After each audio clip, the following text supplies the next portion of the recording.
Well, I think Asian banks are already ahead of European counterparts and US counterparts, and in many ways the US and Europe are starting to look to Asia to look at what we're doing, particularly around mobility. As you see the massive shift towards mobility, Asia's really where the action is. And we're starting to see some really interesting developments, such as you see at DBS, where I was until recently Chief Innovation Officer. Future financial institution is one that you don't notice. So it's basically embedded into contextuality. So it's part of your life. So effortless banking, how do you get to the point where the moment you think you need to pay, it's easy enough to actually do something? Today, banking is more about something that you have to do. It used to be somewhere that you went, now it's a little easier, it's something you do, but you generally have to organize a little bit of real life around logging on, having tokens, getting a number of transactions together and getting it out of the way. It's quite a step forward to make it completely contextual to your life. So the moment you need to do something, oh, I need to pay that bill, you can just do it effortlessly. And I think that's where banking's headed.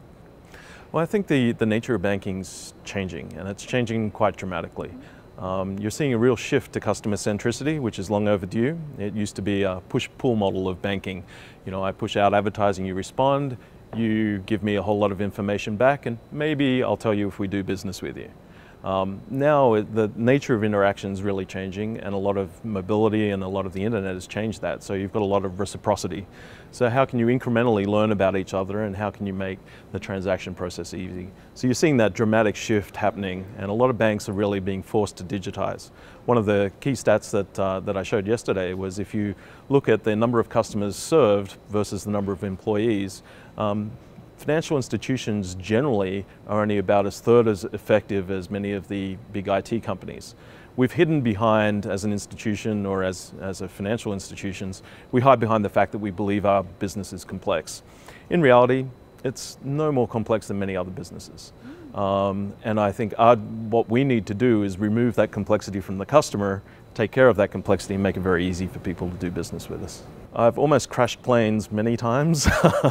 I used to be a commercial pilot, so I used to have a lot of fun flying, and perhaps in my younger days I was a little more extreme in the way that I approached piloting. Freight only, no customers. But it used to be a great experience, and I think that experience helped me with making rapid decisions, which is something that's also missing from many organizations today, but not at AIA.